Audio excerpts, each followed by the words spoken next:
These are some of the biggest mistakes people make when moving in Florida. I'm Austin Hendrix, and we're going to talk about some of those mistakes. Yeah.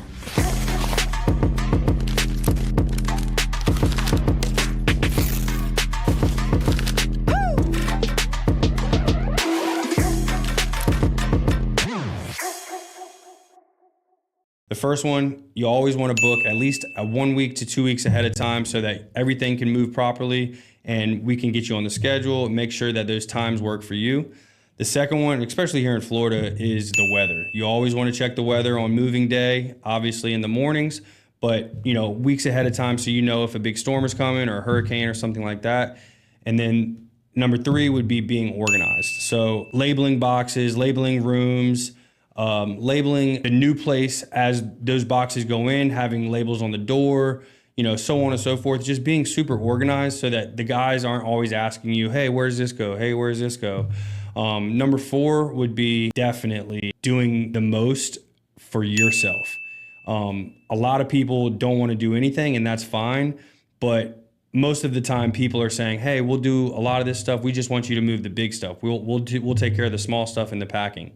And we show up on moving day and nothing's been done.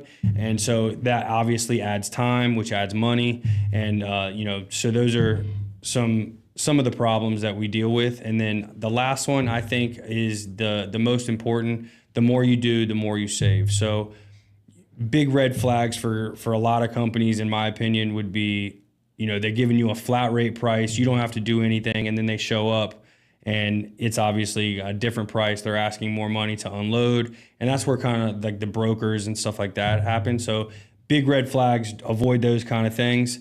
With us, everything is very transparent and we try to make it as easy as possible to understand. We have a 2-hour minimum and we prorate every 15 minutes after the first 2 hours. If you're moving out of town or out of state, there will be a travel fee involved as well.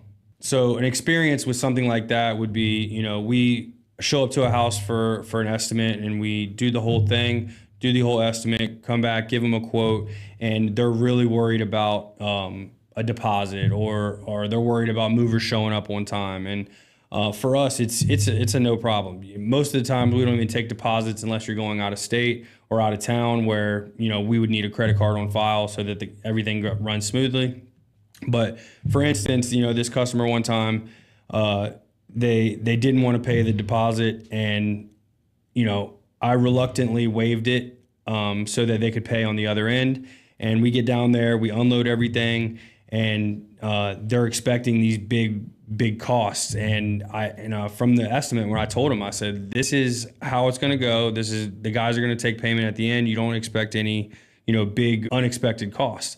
And she just could not get that in her head for some reason. I think she had been screwed over so many times from other moving companies that it was the actual price that we quoted. We actually came under the quote. So when dealing with moving companies and dealing with the estimator or the owner, because I'm all of those hats, you definitely want to make sure that it's a trustworthy company and he is following up with what he's saying. For us, like I say, I try to make it as transparent as possible. And, we prorate every 15 minutes after the first 2 hours. So those are big things to look out for when hiring moving companies. So some good tips to avoid all of that stuff is, like I said, do as much as you can beforehand. The more you do, the more you save. That's my famous quote for the guys. They're always making fun of me. So the more you do, the more you save is the biggest tip that I could give anybody. The small stuff, the packing of the kitchen cabinets, the packing of the china cabinets, the small decor around the house, the lamps, the chairs, those are all things that you can fit in a pickup truck or something like that. So those are huge things that you can save money with. If you guys like the podcast, give us a follow on social media, Facebook, Instagram, and TikTok, and look forward to the next episode. Can't wait to talk to you guys.